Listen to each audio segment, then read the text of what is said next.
my pleasure now to introduce our panelists for our discussion on defamation law. Over to the far right, we have Asher Honickman. He's no stranger, co-founder of the Runnymede Society. Asher is a partner with Lorne Honickman Barristers, where he practices civil, commercial, and public litigation. He's appeared at every level of court in Ontario, along with the Supreme Court of Canada. In addition to being a co-founder of the Runnymede Society, Asher is also the president of Advocates for the Rule of Law and has published scholarly articles in legal journals and has had his work cited by the Supreme Court of Canada. Immediately to Asher's left, we have Lorne Honickman.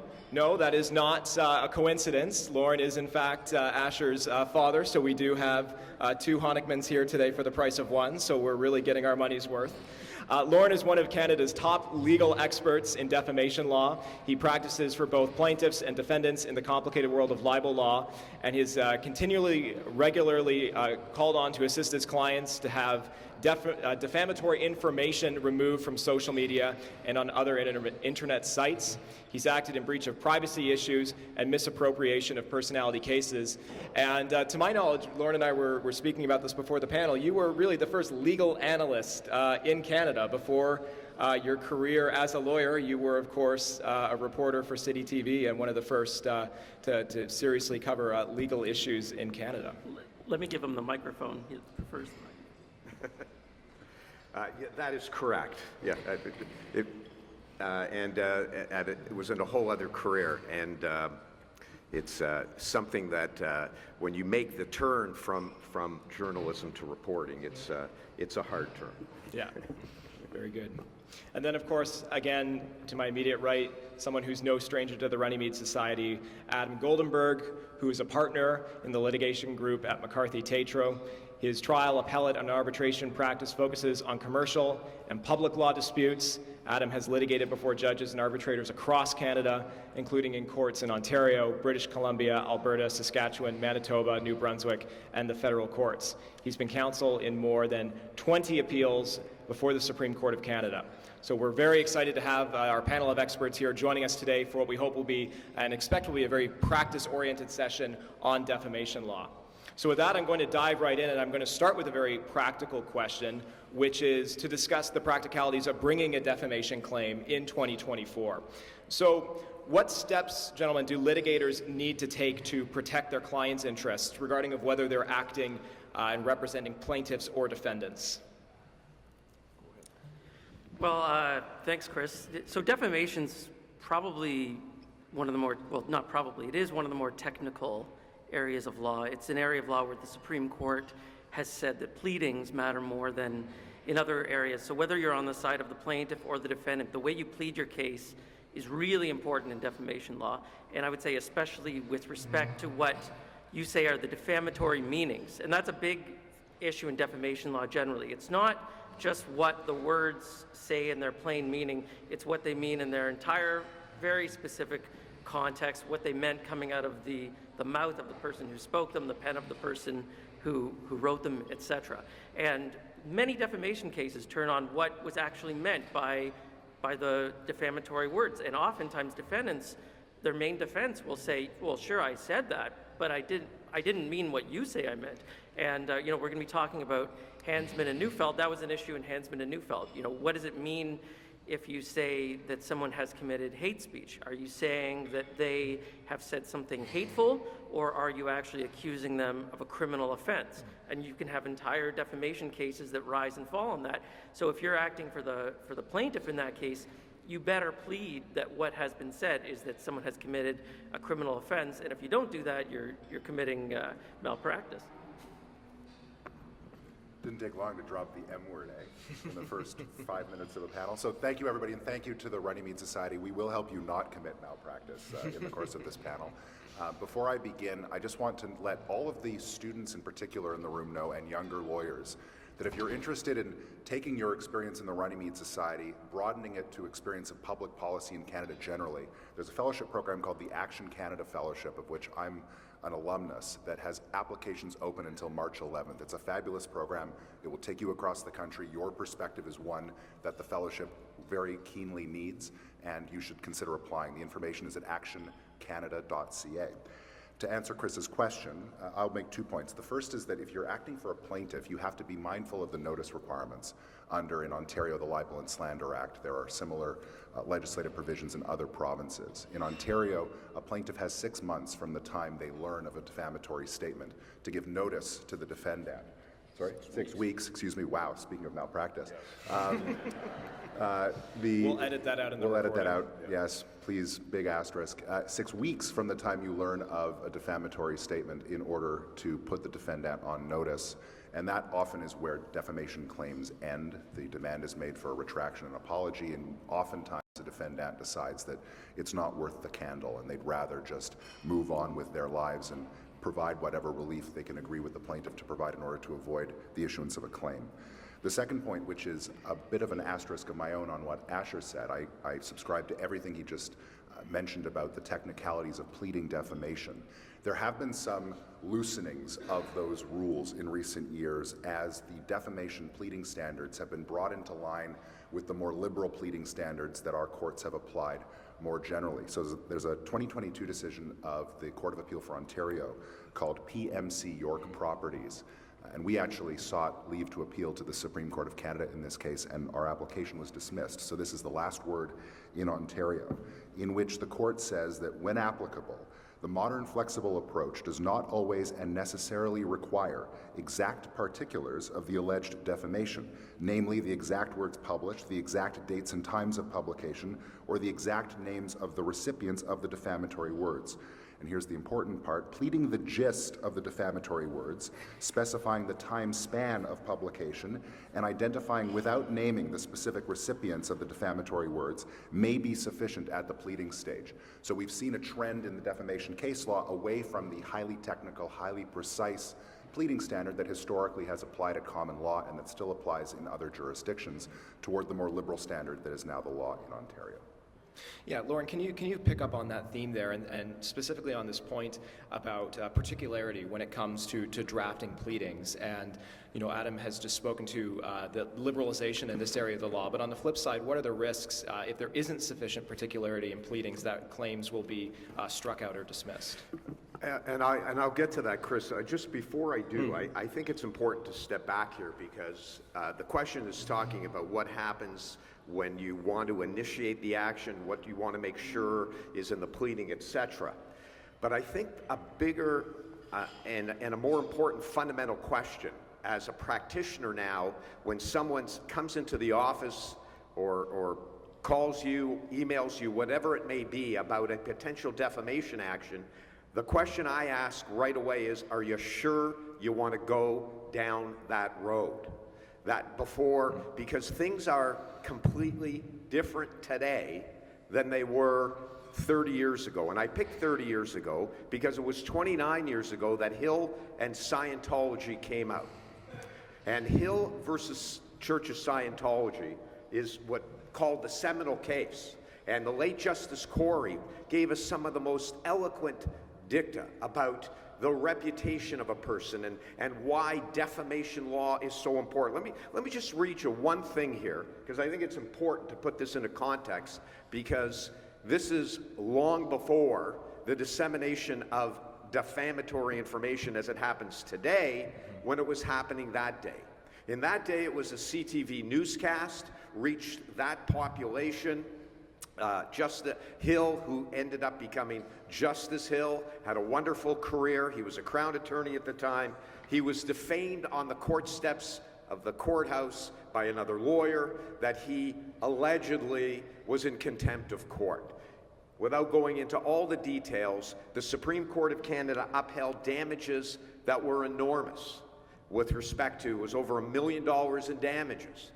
And Justice Corey talked about the reputation being tarnished, can seldom regain its luster. And this is what he said, and in the context of where we're dealing with social media now and where defamatory comments go, he talks about the fact that it would be hard to imagine a more difficult situation for the defamed person. Every time that person goes to the convenience store or to the shopping center, he will imagine the people around him will retain the erroneous impression that the false statement is correct. Now, Justice Corey's went off the bench in 1999 before the proliferation of social media. In today's day, everything that came out of Hill and the cases there are very difficult to put into place now. And so I say to a potential client, are you sure you want to go that way? Because this is a wonderful case, and it worked out, and we'll apply the principles. But are we going to be able to do what you need to do? And so before I go to particularization or whatever, I say, what can we do now? Is there anything else you can do? Because it's up here, it's up there, it's up everywhere. I have clients that lost jobs within 48 hours of one tweet, and we could do nothing about it. Is a defamation action going to repair that? So, having said that, if a client says to me, no, I want to go, I want to sue, I know it's Ontario, I know my case won't be heard for another 15 to 20 years. I understand that. There's no problem. I appreciate how broken our system is in Ontario, but I want to do it, Lorne. So then what I'll do is, to Asher and Adam's points, I'll make sure it's particularized. I'll make sure that everything is there. I'll make sure that I won't be facing a motion for particulars again, because I'm in a province that if I want to bring a motion or somebody's going to bring a motion on me on particulars, it won't be heard for a year, so that action is going to be held up. Every part of the decision, especially in a defamation action, you want to be right off the hop. You don't want to be facing a motion, and you don't want to have to be bringing a motion. Make sure your particulars are there. Make sure you plead the meanings. Make sure that the other side, if and when they come, are not going to have something on a procedural basis that they're going to be able to attack you right off the hop. And we'll get into the way that happens now when we get into anti-slaps, but on those motions, just make sure they're clear. If I could just add one quick point to this. Lorne, I forget the story that underlines the expression, but the expression is the Streisand effect, which is something that, it has something to do with Barbara Streisand being unlawful appropriation of persona or something back in the 80s. She accidentally told everyone where her house was when she was trying to prevent anyone from knowing where her house was. Yes, so, and the idea there in defamation claims is you may not want these false allegations about you to be out there, but by bringing an action, you are in fact publicizing the very allegations that you are seeking to disprove. And so oftentimes counseling a client, the question is, can you live with this? Can you live with this being out there? Because bringing the action may actually make the situation worse. Well, and if I can just add one more point to that point, you know, my dad was talking about CTV in the old days, let's say being the defamer. So what would happen, and what still happens if the media defames someone? You write them a letter, they'll either say go away because we have this incredible, what we call now responsible communication defense, or they'll issue a retraction and apology. What they'll never do, because they're responsible journalists, they try to look respectable. What they'll never do is they'll never print my letter or report on it the next day and say, this crazy lawyer or this crazy person, you know, has sent us this letter and it just shows what a terrible person this is. It'll either go nowhere or it will be repaired. On social media, every time you sue, anytime you send a notice of libel, anytime you even send a letter, you're taking a huge risk of the Streisand effect happening, because many of the same people who will try and ruin reputations online have a complete lack of appreciation for real-world consequences, and they will amplify the defamation by printing your letter, reprinting the notice of libel, and aggravating the damages. And the analogy, of course, is putting the toothpaste back in the tube, and that's what my dad was talking about, that it's so hard to do that, and it's so hard to stop these people, you know, many of whom are unhinged on social media. And I just want to expand on that. Adam was talking about the notice periods, Section 5 and Section 6. Very clear in the, quote, old days, very clear. You had your 6 weeks of the date of publication. When you knew of the publication, that's when the clock started to file your notice. When the internet happened and the publication is up every day, the issue became, well, when does the notice start? Or do you even have to give a notice? Is the internet a is the Internet a broadcast? In 2002, I argued a case that went to the Court of Appeal called Santin-Bolita. I found an expert to say that the Internet runs like a broadcast, so the notice period under Section 5 should apply. Superior Court agreed with me. Court of Appeal said, nah, can't win on a summary judgment. That's not a summary judgment issue, so they tossed it, but they didn't deal with the substantive issue. Since 2002, the issue hasn't been reconciled. Some judges, many judges now, say you have to provide that notice. Other judges say no.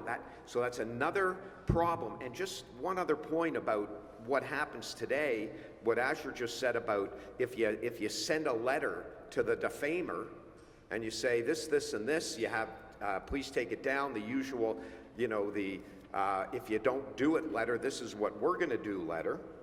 And they publish it, and you say, okay, well, now I've got more evidence of malice. They've published it.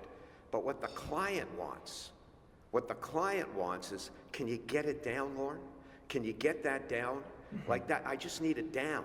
People are saying, I don't know if I want to sue. Maybe I do, maybe I don't. I want it down.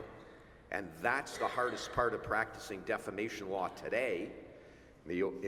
Before, it was particularizing the pleading, and again, if you're going to go that route, but now it's how do we get it down? Right. Yeah. Lorne, I want to shift into an issue that you mentioned a few moments ago, which is the prevalence of anti-SLAPP motions. And obviously this is an issue that came up in the context of the Supreme Court's ruling in Hansman and Neufeld. And I want to ask that we try to hold off on talking about Hansman for just a little bit longer, because once we get there, I don't think we're going to be able to stop. So focus a little. I can stop.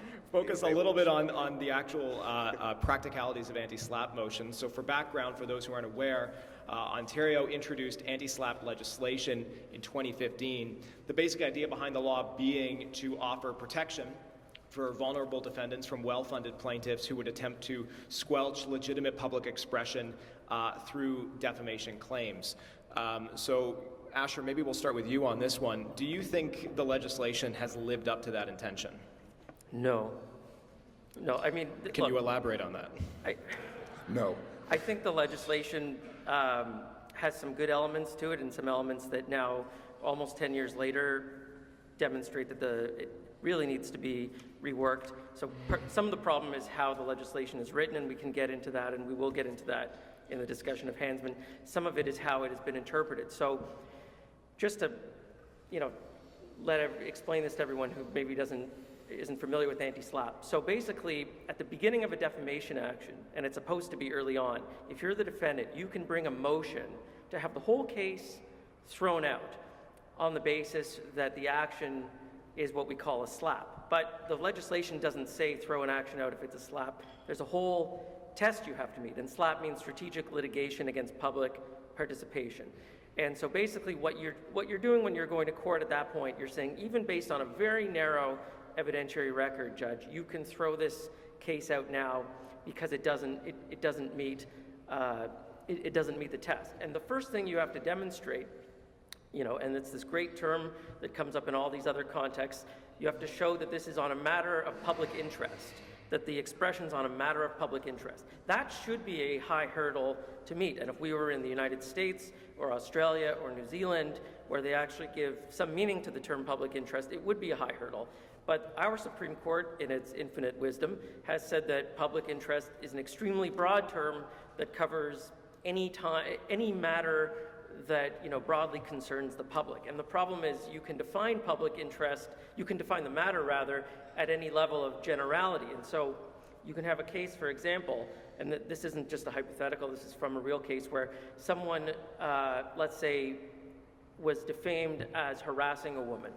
That this person was continually harassing a woman. He says, I wasn't harassing a woman, that's defamatory. The court would say that his defamation action is on a matter of public interest, not because he's a public figure, not because the woman is a public figure, but because the general topic of a man harassing a woman is something that the public does care about. And so if you take that example, you can say, well, anything is in the public interest then, because if you take whatever the unique facts are at the highest level of generality, of course it's something that the public could be concerned with. So once the defendant can establish it's a matter of public interest, now the plaintiff, the person who brought the action, has the burden of demonstrating that their case should proceed forward. And it can be a very difficult test, and it's one that gives judges a lot of discretion, because the final element of the test is very similar to our Section 1 charter jurisprudence. It asks the court to weigh, not to balance, but to weigh the public interest in allowing the claim to continue with the public interest of protecting the defendant's right to free speech. And you say, how do you balance those two things? You know, who is to say the public interest, is of protecting particular speech is stronger than the public interest of allowing the claim to proceed? That is unfortunately how the legislature has written it up. Judges, I think in very good faith, have struggled to interpret that. I think we have a pretty good decision from the Supreme Court of Canada on this, not Hansman, called Pointus. It's a pretty good decision, but ultimately we are faced with two big problems with anti-SLAPP. One is the fact that all the cases, just like much of charter jurisprudence, comes down to that sort of weighing or balancing of interests. And the second thing is that everything gets through the door because public interest is so broad. Adam, I want to go to you for a reply to this, and then Lorne, we'll get your take. But I want to maybe rephrase the question a little bit and pick up on a point that Asher made about how a lot of the anti-SLAPP considerations are really importing a lot of the considerations that you would see under a Section 1 justification analysis for free expression claims. So do you think, and on that point, that's an area of the law that has undergone a fair bit of criticism in terms of how justification analyses are being conducted when it comes to free expression. Jamie Cameron has written fairly at length about this. So do you think we're at risk here of importing what has been, argued to be the worst part of Section 1 jurisprudence into anti-SLAPP jurisprudence? I mean, I think it's fair to say that the way the courts have approached the public interest weighing at the last step of the anti-SLAPP inquiry can be highly subjective. Mm-hmm. And while the Supreme Court in the Points Protection Association decision warns against judges engaging in a sort of moralistic taste test, mm-hmm. that's the language that Justice Cote uses in her reasons in that case. That does seem to be, at least there is a susceptibility of the subsequent decisions of the Supreme Court and of other courts to be criticized on that ground, that this is a highly subjective determination of whether the public interest in protecting particular expression outweighs the potential harm to the defendant, or to the plaintiff's reputation. I'm not sure I would go quite so far as to say that it's become Section 1-like, except to the extent that there's an awful lot of subjectivity in it. And I think that's necessarily going to be the case when you have a term like public interest and the word weighing in the analysis. And unfortunately, or fortunately, that's how the legislation is drafted. So this may actually be a problem that can be laid at the feet of the legislature rather than the Supreme Court of Canada.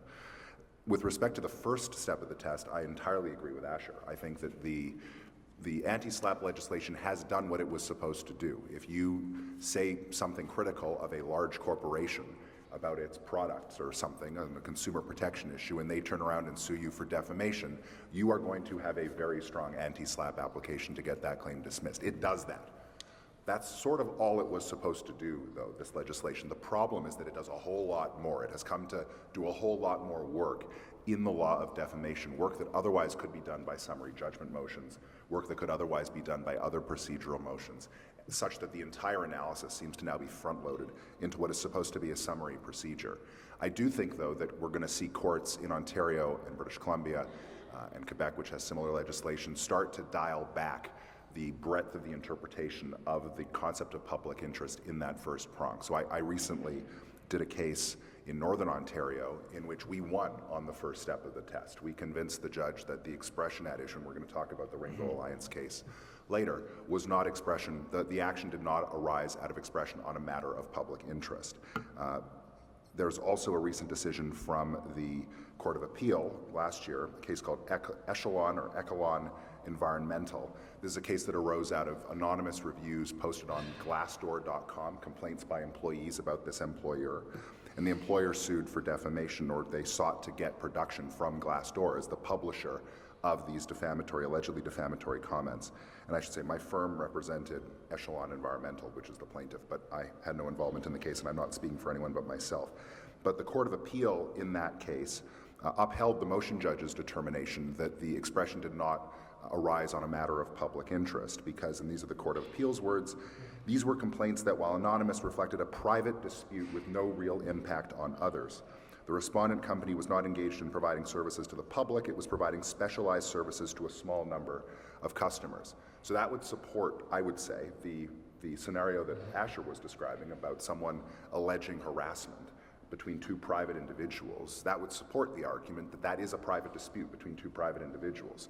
And while there may be a public dimension to it, because there's a public interest in people not harassing one another, there's also a public interest in people not being negligent and hitting each other with their cars. There's a public interest in everything that the private law attends to, but that doesn't make it a matter of public interest for the purpose of the anti-SLAPP test. And I anticipate that we will see courts going that way, because judges are sick of hearing these voluminous anti-SLAPP applications that consume enormous judicial resources, of which we have too few. Lorne, as you wade in here, I want to pose a follow-up question to you on this point, because you've been practicing defamation law for many years, since well before anti-SLAPP legislation was introduced. And so, as you respond to what Adam and Asher have said here, can you illuminate for us a little bit about what the implications have been of the shift away, or has there been a shift from summary judgment motions to anti-SLAPP motions, and whether one has tended to be easier or harder to succeed?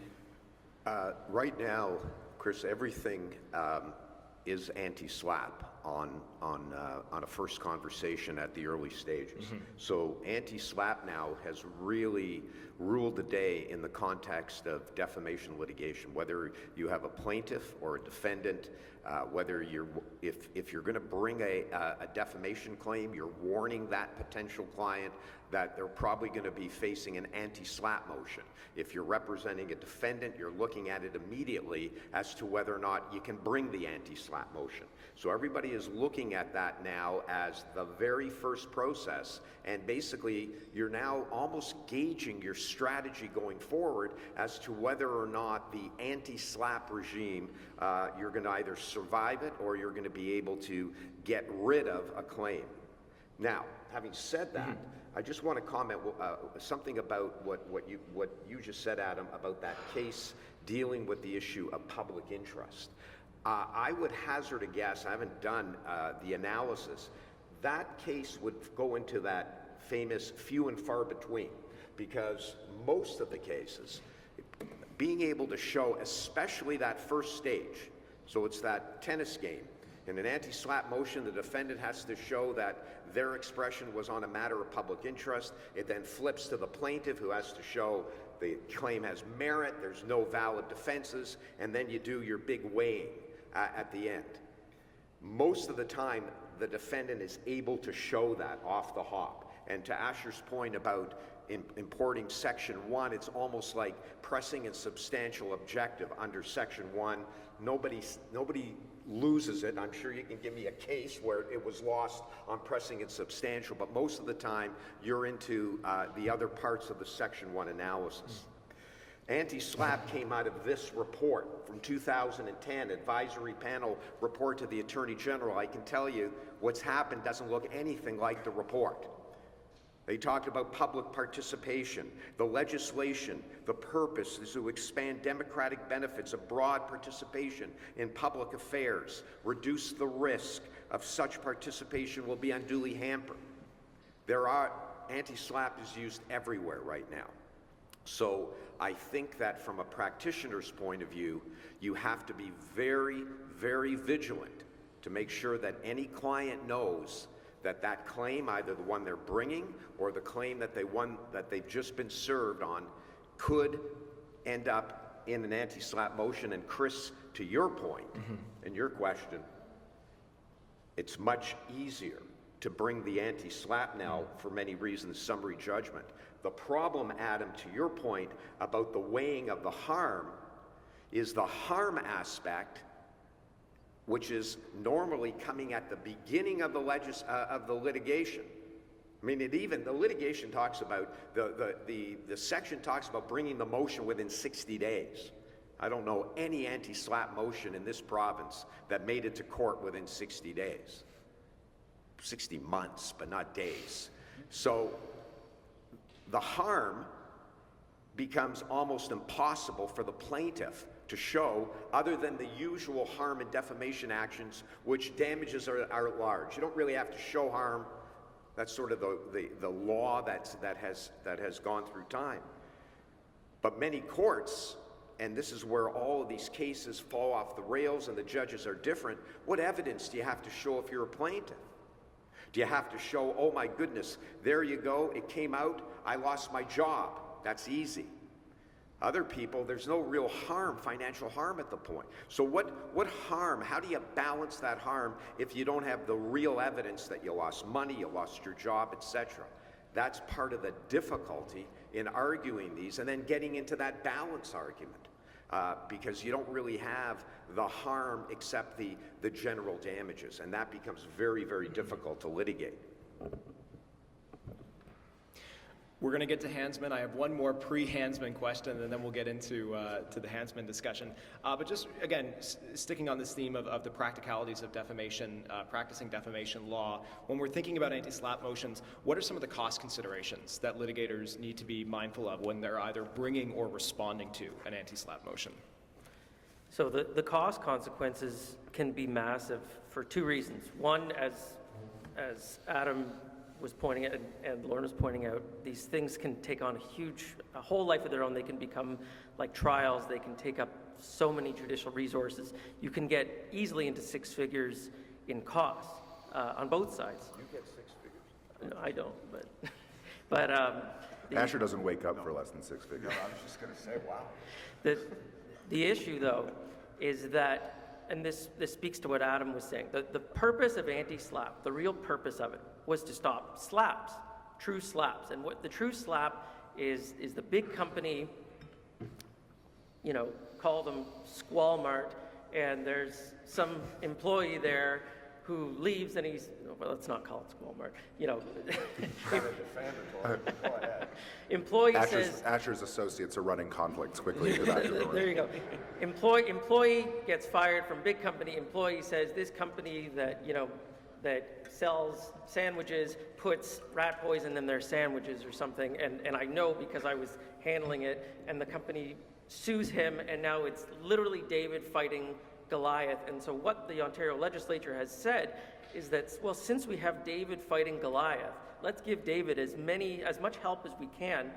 If he brings his anti-SLAPP motion right at the beginning and he wins, we're going to give him something almost unprecedented in our system. We're going to give him full indemnity costs. That is an expression you seldom hear in our system. Usually you get partial indemnity costs, which is about 50, 60, 70%. Sometimes you can get substantial indemnity, which is 80, 90. You almost never get full indemnity costs. But the legislation says you get full indemnity costs unless there's a reason you shouldn't.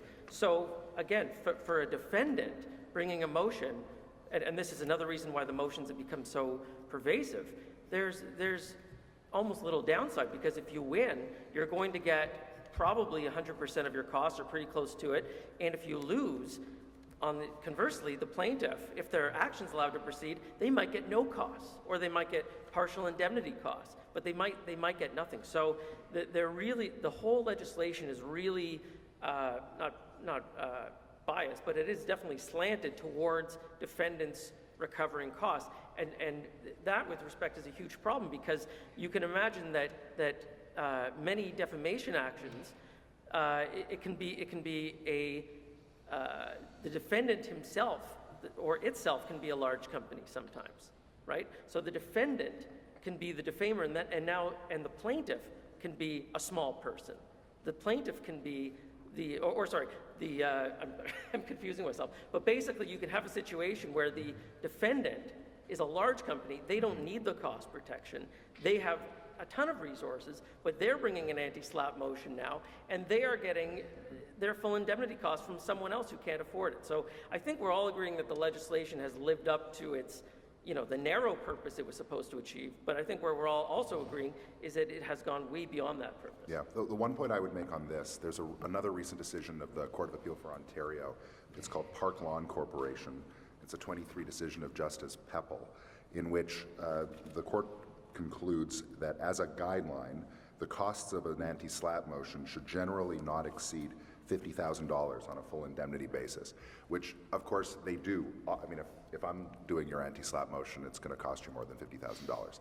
I'm at a big firm. We don't do a lot that costs less than $50,000, but it means you might not get more than $50,000 in costs if you prevail as the successful defendant. What's important though, and I think this, I would suggest, supports my prognostication about where the case law might be going, is clearly the Court of Appeal is frustrated. We've seen that. There's Justice Myers has a great decision from the Superior Court, which is to the same effect. Like, the judges don't like that this is where anti-SLAPP law has gone, and they don't like that this is how the practice has evolved. So I would not be surprised if we don't see other measures taken by the judiciary to try to dial these things back. Do your motions more cheaply. It shouldn't cost you more than 50 grand. Do your motions more quickly, etc. That, I think, is the way of the future and would help to restore the legislation to its intended purpose, on which the three of us agree. Lorne, anything to add to that? Nope. All right. Okay, we'll move on to Hansman now, as promised. So I assume most of you in the room are familiar with the Supreme Court's ruling last year in Hansman and Neufeld, but just by way of background, I'll give a really quick summary of the facts and what was decided in that case. So it concerned an anti-SLAPP motion. The plaintiff in the case was a British Columbia school trustee who had made several online comments criticizing public school curriculum on sexual orientation and gender identity. And in response to those posts, the defendant, who was a gay teacher and former teachers union leader, accused the plaintiff of making hateful, bigoted, and transphobic statements that undermine the safety of LGBTQ students. When the plaintiff sued the defendant for defamation, the defendant brought an anti-SLAPP motion. In her reasons for the majority, Justice Karakatsanis noted that the anti-SLAPP balancing exercise looks to Section 2B jurisprudence that concerns the values of free expression, but she also held that Section 15 equality considerations can inform this analysis. In her words, quote, "As our Constitution recognizes, not all expression is created equal, and the level of protection to be afforded to any particular expression can vary widely according to the quality of the expression, its subject matter, the motivation behind it, or the form through which it was expressed. The closer the expression lies to the core values of Section 2B, including truth-seeking, participation in political decision-making, and diversity in the forms of self-fulfillment and human flourishing, the greater the public interest in protecting it," end quote. Adam, you referred to a case that you recently successfully argued, Rainbow Alliance Dryden. And in that case, the Ontario Superior Court relied on the Hansman ruling to deny an anti-SLAPP motion that had been brought by a defendant to a defamation claim, and in that case, when bringing the claim had, amongst other things, described one of the plaintiffs, who was a drag performer, as a quote-unquote groomer. So, Adam, I want to hear your initial thoughts on this case and how it follows up in the aftermath of Hansman. But then the broader question that I want to pose to the panel is how, if at all, equality-promoting counter-speech ought to be factored into defamation law analyses, particularly when they're being considered on anti-SLAPP motions. Sure, thanks, Chris. So a little bit of self-aggrandizement by way of disclaimer. So I'm not speaking for anyone that I've represented in any of these cases. I act for the CCF. I'm pointing at Joanna in the Points Protection Association case, and Benton Platnick. I acted for Egal Canada in the Hansman case, and I acted for the plaintiffs, the successful plaintiffs, in the anti-SLAPP motion in Rainbow Alliance Dryden. So I think I'm obviously pleased with the outcome of the Rainbow Alliance case. I think it was rightly decided. As I mentioned earlier, the Judge Justice Niekarts of the Superior Court sitting in Kenora, and there you can get a motion on in 2 months, by the way. We booked the motion and had it heard within, I think, 3 months, which was a wonderful, refreshing experience for a Toronto litigator. But in that case, Her Honor concluded that the anti-SLAPP application that had been brought by the defendant, Mr. Webster, failed at the first step of the analysis because, as she concluded, perpetuating hurtful myths and stereotypes about vulnerable members in our society is not a matter about which the community has a genuine interest or genuine stake in knowing, such that alleging that a drag performer was a groomer, which is of course a thinly veiled way of saying that they are a pedophile, is not public interest speech. It does not enjoy the protection of the anti-SLAPP legislation. I think that was the right decision. It cuts against the grain of the existing jurisprudence, which presents a very low bar at that first step of the test, but we actually did prevail as plaintiffs at that step of the test to say you should not even get to the second step where you consider the strength of the claim or the defenses, nor even to the weighing. But then she goes on and does the full analysis in the event that she's wrong, and we win again. And in that case, what is interesting is that we are, of course, representing the plaintiffs. The plaintiffs are the LGBTQ people in that case, the drag performers, the ones who have been alleged to have been groomers. They're the ones suing for defamation. They prevail in defeating an anti-SLAPP application where Enhancement, the equity-seeking, equality-seeking group represented through the speech of Mr. Hansman, is successful in bringing an anti-SLAPP motion because it was Mr. Hansman who was the defendant. So if one were a cynic, and I'm going to try to salt the earth before Asher treads upon it here, one could think that this was outcome-oriented reasoning. The LGBTQ groups are always winning these cases. Clearly that tells you something about the judicial mindset. I don't think that's what's going on here. I think that these cases have to be analyzed separately, and they cannot be grouped as part of a single trend in the jurisprudence, if for no other reason than because Hansman is arguably a defendant-friendly decision, whereas Rainbow Alliance is a successful win for the plaintiffs, which actually draws more heavily on a Court of Appeal decision from last year called Mondale and Kirkconnell, a Court of Appeal for Ontario decision, which has similar facts in the sense that there are gay people involved. There's an allegation that the owner of a local business somewhere in Ontario, I don't remember where, was a homophobe and was associating himself with homophobic politicians and so forth. That person, the business owner, sued for defamation. An anti-SLAPP motion was brought. It succeeded at first instance, but then was flipped on the Court of Appeal.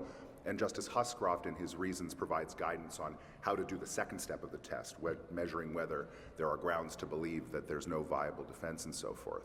So that case is actually much more in line with the Rainbow Alliance case. And in one side, the equality-seeking group loses, and in the other, the equality-seeking group wins. I think the takeaway with respect to Hansman, though, is ultimately about the public interest weighing about which we were speaking earlier. And I acknowledge that Justice Cote makes a reasonable argument in her dissenting opinion in which she says we shouldn't be making content-based determinations in determining whether there's a public interest in protecting particular expression. That gets us into dangerous territory as judges to say what you have actually said is worth protecting. It's more the quality of the expression. Are you insulting people? Are you using invective? It's the quality that Justice Cote is concerned with rather than the content. I don't think that that's a sustainable distinction given the way that the legislation is written. The argument that we made successfully for EGAL, which is an LGBTQ advocacy group in the Hansman case, is that when the court steps back and looks at what is really going on, which is a quote from Justice Doherty in the points protection case, which is adopted by the Supreme Court in points protection when Justice Cote writes her majority reasons, what's really going on is that in the Hansman case, there's a school trustee, a public official, who, by the way, after all of this happens, is reelected, who makes a comment that he acknowledges in the comment itself opens him up to being called a bigoted homophobe. Then someone takes him up on that invitation and calls him a bigoted homophobe, and he sues them for defamation. First of all, it's pretty clear to my eye that where you have counter-speech like that, counter-speech that responds to expression and that seeks to promote the equality and dignity interests of a vulnerable group, that's generally going to fall within the rubric of fair comment. It's going to be unlikely, or should be unlikely, and this is something that Justice Cote disagrees with, that will not make out a viable fair comment defense, because you're responding to a statement that can reasonably be interpreted by an honest person acting in good faith as being homophobic or transphobic, which I think it's fairly clear, at least to me, that the comments at issue in Neufeld can be so described. And then there's the public interest weighing component where the court says, look, we're supposed to consider the value of this expression, the public interest in protecting this expression. And I won't go into too much detail because I've talked for too long, but I will simply note that the submission that we made, which I think is reflected in the decision of the Supreme Court, though it's not specifically adopted, is that surely we need some kind of objective standard for measuring the public interest in expression. We want some fixed benchmark by which to assess whether particular expression has a weighty interest in being protected. And our suggestion is, well, the obvious place to look is the Constitution. The Constitution prescribes what public interests are at the highest level of our legal system. And right there in the Constitution is the equality guarantee in Section 15, sub 1. So that is something to which courts should legitimately have regard in deciding whether the speech that is the speech of the defendant, the basis of the claim, is worth protecting, even at the expense of the plaintiff's reputation. So Justice Cote rejects this argument and says you really should only look at Section 2. My submission was, and my suggestion is, that if you want to measure public interest in some objective, consistent way, using the whole charter to do it is a legitimate way of doing that, and that's what the Supreme Court did in Hansman. Okay, I want to turn to the Honickmen for their response. Asher, why don't we start with you, and Well, maybe we're I'll going to do it together at the same time. maybe I'll stoke the flames a little bit, and I'll ask you a pointed question. Adam has suggested that cases like Hansman and Rainbow Alliance are not results-oriented in how they are applying these considerations. Do you agree with that? Look, I agree that Hansman could have been decided the way it was, in a doctrinal way, based on the fact that Mr. Neufeld was a public figure. And there was a very easy way to resolve that decision. Maybe I would have disagreed with it, but I would have said, well, that's in line with jurisprudence, which would be to say, Mr. Neufeld is a public figure, he put himself out there, he said certain things. This is an ongoing debate about what kids should be taught in schools, family values versus LGBTQ considerations, etc. That's a live debate in Canadian society. We don't want the court stepping in. That would have been an acceptable thing to say. Some people would have agreed, some people would have disagreed.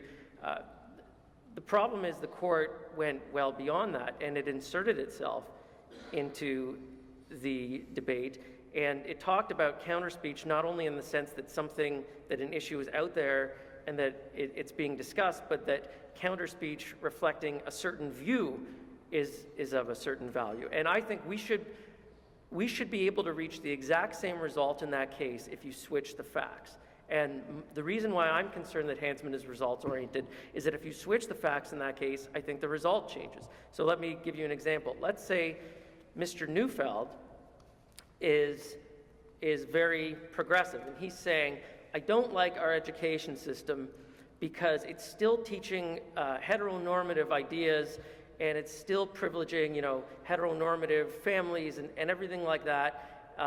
We need to teach more progressive things in our school, and I know I'm going to be called anti-family and anti-Christian for saying this, but the nuclear family is a problem, yada yada. And then let's say, and then. All right. And let's say Mr. Hansman then comes out and says, yes, you're a bigot, Mr. Neufeld. You hate Christians, you hate traditional family, etc. We should be able to take the doctrine of defamation and apply it to those facts exactly the same way that we apply it to what actually happened. But if you read Justice Karakatsanis' reasons, there's no way that works. It just doesn't fit at all, because her reasons are inextricably tied to the facts of that case and her view of the debate that's going on. And that is why I say it's a results-oriented decision. And it's a shame, because, as I said, it doesn't have to be. Lorne. I'm in the middle, because I like the middle. We look to you literally as the father figure to help resolve this debate. That's so nice of you. I was called Mr. Honickman Sr. earlier, so that just falls right into it. But that's fair comment. That's what we're talking about. Fair comment. So for me, what Hansman represents is really a very good expansion of the jurisprudence that has taken place since a decision by the Supreme Court called Wick versus Simpson. It's the seminal case, back to those cases, that deals with the defense of fair comment. And one of the most important, many important comments from that case by Justice Binney, he said, we live in a free country where people have as much right to express outrageous opinions as moderate ones. This is especially so when a party has entered into the fray of public debate. That one comment has been looked at case after case. And so, as you look through the evolution of the jurisprudence on fair comment, just some examples. In a recent case called Volpe and Tam, Justice Gluestein found that a statement that a person is homophobic, transphobic, or anti-LGBTQ2 was a comment, not a statement of fact. Because that's the important part of the fair comment defense, right? You have to show that whatever you stated, if you're going to get protection under a 5-part test that I won't get into, you have to show that whatever it is that is alleged to be defamatory, you weren't stating as a fact, you were stating as a comment. In that case, he said it was a comment. He relied on a case called Bernier versus Kinsella. You know, you might all know Mr. Kinsella, who now writes for the Toronto Sun. In that particular case, Kinsella described Mr. Bernier as a racist, anti-Semite, and a bigot. So that resulted in an anti-SLAPP motion. And what Justice McLeod said in that case, a statement that a person is a racist, misogynist, is a generalization or a conclusion. It's not itself either true or false. And found that that, therefore, is a comment. And what I think what Hantman means to me, outside of this really important and interesting discussion as to from the equality and dignity aspect, Hantman to me sets out that counter-speech aspect again. And in this particular case, to Asher's point about, well, it didn't have to be decided on these issues, I think it's decided on the issue that this again goes right back to what Justice Binney said in Wick. This was, these people entered the public fray, and Mr. Hantman was allowed to get out there and be just as tough and just as hard, because that's what ended up happening. And that to me is really, for me, it solidifies, if you will, this whole aspect of what's comment and what's fact, especially if you're in the public fray. I want to pick up on that particular point about fair comment, and Adam, you alluded, or rather you referred to Justice Cote's dissent in Hantman, and her concern is that effectively, when, as you saw in Hantman and Neufeld, that allegations of hate speech are tantamount to allegations of a criminal offense or conduct meriting a human rights complaint, and thus they rank more highly in terms of potential harm to someone's reputation. And so really what Justice Cote is getting at here is a fear that restricting the availability of tort actions for defamation can have a chilling effect on free expression. But what I want to ask you here is not so much do you agree or disagree with Justice Cote, but really maybe take a step back and ask a broader question about whether this is the right approach to be taking to these sorts of issues at all. Should we be looking at these sort of private law disputes, and should we be trying to import these constitutional values, be they constitutional values of free expression or constitutional values of equality, or should we be taking a much more intentional approach that sort of eschews the constitutional outlook and tries to just get at the core of the private nature of the dispute? It's a well-phrased question, because ultimately these are statutory interpretation cases. All of them are. Ultimately, we are dealing with legislation. These are not constitutional cases. The point I made earlier is that I think where you have a piece of legislation that aims to protect expression, and you have this open textured language about the public interest, the Constitution is an obvious place to look to find, to locate criteria, benchmarks for what the public interest is and requires. We actually relied on the dissent in the Zundel case, where Justices Corey and Iacobucci make this point. The Supreme Court didn't take us up on this submission because it is the dissent, and relying on the dissent is always a dangerous move, but I don't think they were wrong on that point. What I think Justice Cote's point, though, as you note, Chris, was a narrow one. Everything that Lorne has just said, I think, was common ground between the majority and the dissent in the Hantman case. Justice Cote only took issue with respect to the allegations of having engaged in hate speech because, as you pointed out, Chris, that's a criminal code offense. It means something specific, and that takes it into a different register. The majority's response to that, which I agree with, is that there's hate speech in the criminal code sense of the word, and then there's the accusation that someone has said something that constitutes hate speech in the vernacular. And realistically, I think these are different things. I don't think, as a common sense matter, when Glenn Hansman accused Barry Neufeld of hate speech that he meant contrary to Section 319 or whatever it is of the Criminal Code. I mean, maybe he did, but that is when we hear the word hate speech, which is part of our zeitgeist, you see it on the internet 50,000 times a day, it doesn't mean you've committed a crime, the way that accusing someone of embezzlement or murder would be.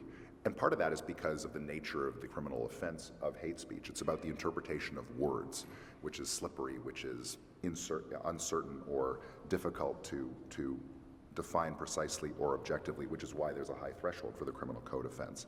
But as the majority enhancement said, I think the concept of hate speech has now taken on a different meaning in the public discourse, which I think is dispositive of Justice Cote's objection to the decision that the majority makes.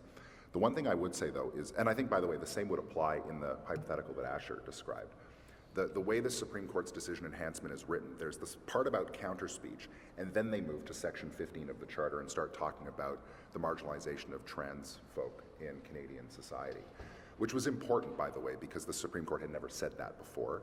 And I can think of 2 cases I'm currently litigating in Saskatchewan and New Brunswick, and a case I will be litigating in Alberta, which, well, we'll see. They have to actually do something for me to challenge first, where that language is very useful and important. But there was a separate part of the Hansman decision which concerns the concept of counter speech itself, which is divorced from the consideration of Section 15(1) of the Charter. And I think that those paragraphs could very easily be relied upon by the plaintiff in the case that Asher is envisioning, where someone says, I'm against the nuclear family, and that person says you're an anti-Christian bigot. I don't think that would survive an anti-SLAPP application after Hansman. And even if you were accused of anti-Christian hate speech on the majority's reasoning.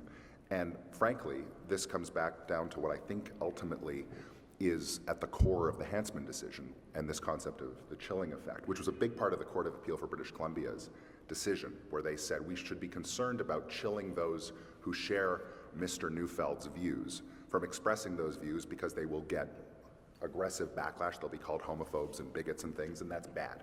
We should want people to be able to express their views on controversial subjects. I agree with that, but only to a point. I don't think that our law needs to abide rampant anti-Semitic statements in the absence of being called out for those anti-Semitic statements. And I think the same is true with respect to Islamophobic statements or homophobic or transphobic statements. Social opprobrium and social sanction is a private matter between individuals, and it can happen on Twitter or it can happen in a workplace. I don't think that the public interest requires us to say we must have a right of action for defamation in circumstances where someone has expressed a controversial view that can reasonably be characterized as bigoted or hateful, and they're called out for it. So to the extent there is a chilling effect on views like Mr. Neufeld's, part of me says that's not the kind of chilling effect, first of all, that we should be concerned about in defamation cases. No one's using the power of the state to silence anybody in that case, the way you do with a defamation claim, or at least seek damages for expression that someone has made. But my second response is sort of, who cares? I'm good with chilling expression like Mr. Neufeld's because it is hateful and it is bigoted and it is harmful to real people out there in the world, to kids in schools. And I'm not saying that he should be banned from saying it. This is the important part. Mr. Hansman was not seeking any kind of remedy against Mr. Neufeld. He is in the human rights proceeding, but that's not the case that went to the Supreme Court. All he was saying was, I should be able to call him out as a homophobe if he says homophobic things. And I think if you believe in the freedom of expression, that result is entirely defensible. Lorne and Asher, I want to turn it to you for your brief reply to that. We want to make sure we leave enough time for some questions from the floor, but this does return, Asher, to a point that I think you made at the outset, referring to Justice Cote's defense in Hansman and how the nature of many defamatory statements is that they do amount to allegations of criminal acts. So what's your response to what Adam just said? Well, a couple of things. First of all, I mean, just taking it back to this idea that you should import equality concerns into judging the public interest of an expression. You know, that seems to me a very dangerous road to go down generally. That's a huge can of worms to open. You're bringing the Constitution into what is essentially a private dispute. The Constitution says nothing about private disputes. There's no duty on any person to enhance equality rights or any rights of another person. These are rights vis-a-vis the state. And yes, the state is broadly involved in a defamation action in the sense that it's sanctioning it, I suppose, and so because of that, freedom of expression gets involved, because if you prevent people from saying anything, then you can be infringing their freedom of expression. But it has to be very limited. Otherwise, charter jurisprudence infects every aspect of private law. And I don't think that's a can of worms anyone really wants to be opening. And then, you get into this whole idea of who is a vulnerable group, what is the expression, what is the equality protecting expression that we want to protect versus or equality seeking protection expression we don't want to protect. There was a recent case where a former soldier in the Israeli Defense Forces was called, he was defamed online, called a murderer, called a terrorist, etc. He won his defamation action. There was no anti-SLAPP motion brought, but I'm wondering if that case under an anti-SLAPP motion applying Hansman and Neufeld, if you could say, well, the defamer, maybe on slightly different facts because this person clearly had malice, but under slightly different facts saying, well, this person is equality seeking, so even though they're calling this person a terrorist and a warmonger, etc., they're doing it for the right reasons, and we are going to take this side in this debate. I think it's a very, very, very, very dangerous road to go down, and it's a road that I don't think anyone really appreciates the various endpoints that it can have. It may not have the endpoints that you think it's going to have, so I would just respectfully caution us about going down that road. Whereas I think if you take a look at a more traditional view of measuring the quality of expression, taking values that have been part of Canadian society from the beginning, truth-seeking, for example, something that literally no one would disagree with, not a matter that is being debated in schools today and in legislatures, but things we all agree with, the idea that we should be trying to seek the truth. We should be trying to hold public figures to account. These are things that we all believe. And so you can say, well, those principles have always undergirded the purpose behind freedom of expression. That can inform when we're assessing the public interest in the expression. But we're not going to get into the substance about were you trying to protect this group, were you trying to protect that group, because that is a highly subjective road, and it's a road that can again lead to places that you don't necessarily anticipate and that you may not agree with ultimately. Lorne, we'll go to you for the final word on this, and then we'll open it up to questions from the floor. And so I'll say that if you do want to ask a question, the microphone has been set up, so please line up orderly behind them. And again, as with our previous panels, please try to keep your questions and to please keep them brief. I'm just going to, just very quickly, what Asher was just speaking about, getting back to the Hill case, and I know Justice Stratus will be talking about charter values later this afternoon, but out of the Hill case, one of the arguments that was brought forward was whether or not the charter, the Constitution, could be brought into the issue of private disputes, and that was the case that talked about private parties don't owe each other any constitutional duties, and therefore their claim cannot be found in a charter right. But Justice Corey, of course, goes on to state that the only charter claim can be made in private litigation is the application of the common laws inconsistent with charter values, and perhaps that's where the discussion comes in. And one final thing about Hansman in the anti-SLAPP context outside of this that's very important is what we talked about before about damages in the weighing aspect, and the court says in Hansman that you're going to have to go beyond a presumption of damages, that you're actually going to have to bring evidence. So that's going to be very important. Hansman on that part in anti-SLAPP is going to have a completely different importance as to what we were just talking about.